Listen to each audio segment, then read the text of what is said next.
শুক্রবার দুপুর ৩টে নাগাদ নবনির্মিত যুব ভারতী হকি স্টেডিয়াম পরিদর্শন করলেন রাজ্যের ক্রীড়ামন্ত্রী অরূপ বিশ্বাস। স্টেডিয়ামের আধুনিক অবকাঠামো, খেলোয়াড়দের জন্য নির্মিত নতুন সুযোগ সুবিধা এবং মাঠের প্রস্তুতি পর্যালোচনা করেন তিনি। পরিদর্শনের সময় ক্রীড়ামন্ত্রী সংশ্লিষ্ট আধিকারিকদের সঙ্গে বৈঠক করেন এবং স্টেডিয়ামের চূড়ান্ত কাজ দ্রুত শেষ করার নির্দেশ দেন।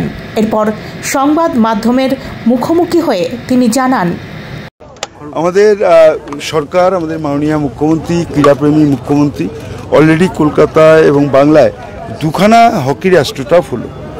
একটা ডুমুরজলাতে হয়েছে, ওটা হিটকো তৈরি করেছে, আর একটা আমরা ইউথ অ্যান্ড স্পোর্টস ডিপার্টমেন্ট আমরা এই স্টেডিয়ামটা তৈরি করেছি। আমার মনে হয় যে ভারতবর্ষের, আমরা কালকে লিখিতভাবেও সব থেকে সর্ববৃহৎ দর্শক আসন এখানেই রয়েছে, 22,000 ক্যাপাসিটি। এত বড় স্টেডিয়াম ভারতবর্ষে কোনো হকি স্টেডিয়ামে আর নেই। নাম্বার 2 হচ্ছে যে ভারতবর্ষে প্রথম আমরা আর্দান গ্যালারি করলাম, 3 সাইড আর্দান গ্যালারি, একদিকে কংক্রিটের গ্যালারি, এটাও ভারতবর্ষে আর কোথাও নেই। এবং ইন্টারন্যাশনাল ম্যাচ করতে গেলে যা যা পরিকাঠামো দরকার আমরা এই স্টেডিয়ামে সব করেছি।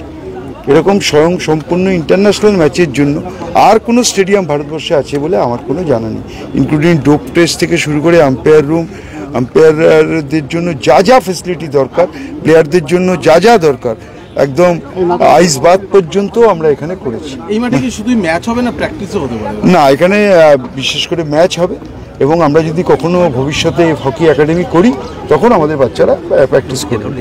হকি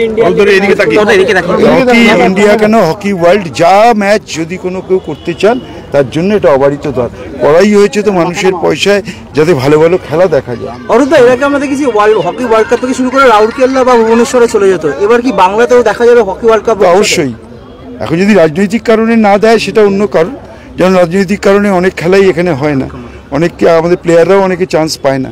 কিন্তু যদি রাজনৈতিক কারণ না হয় তাহলে তো এর থেকে ভালো ভেন্যু আর ভারতবর্ষে আছে বলে আমার তো জানা নেই।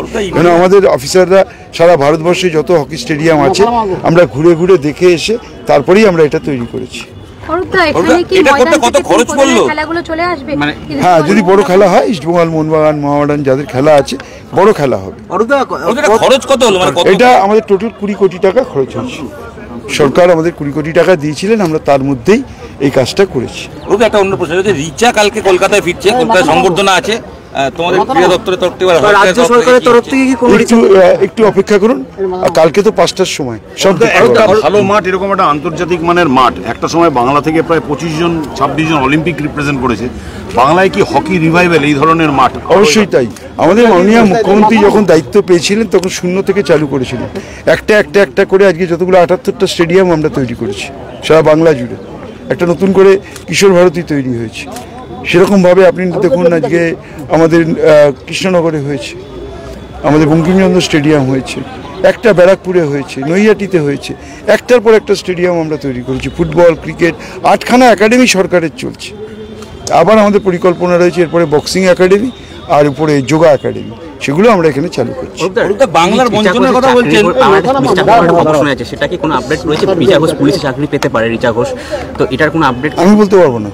এত তাড়াতাড়ি সব খবর নিলে আজকে হকি স্টেডিয়াম দেখেন, কালকের জন্য কিছু রাখুন, চাকরি থাকবে না। বলছি যে বাংলার বঞ্চনার কথা আপনি বললেন, যেটা শোনা যাচ্ছে যে টি-20 বিশ্বকাপ আগামী বছর রয়েছে ভারতে, সেটার ফাইনালও আহমেদাবাদেই হবে, সম্ভবত ওপেনিং ম্যাচ। আমি বলতে পারবো না ভাই, ক্রিকেটের খবর এখন ওখানে সব বড় বড় মাথারা রয়েছেন, সেমিফাইনাল এখান থেকে অন্য জায়গায় চলে যায়, আদৌ খেলা দেবে কিনা সেটাই সন্দেহ। কেন বাংলাকে বঞ্চনা যত করবে তত বাংলা থেকে খেলোয়াড় উঠে আসবে।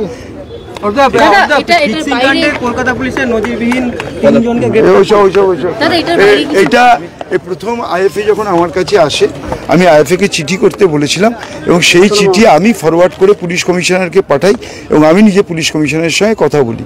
এর উদ্যোগ যদি কেউ নিয়ে থাকে তাহলে আমাদের রাজ্য সরকারই নিয়েছে।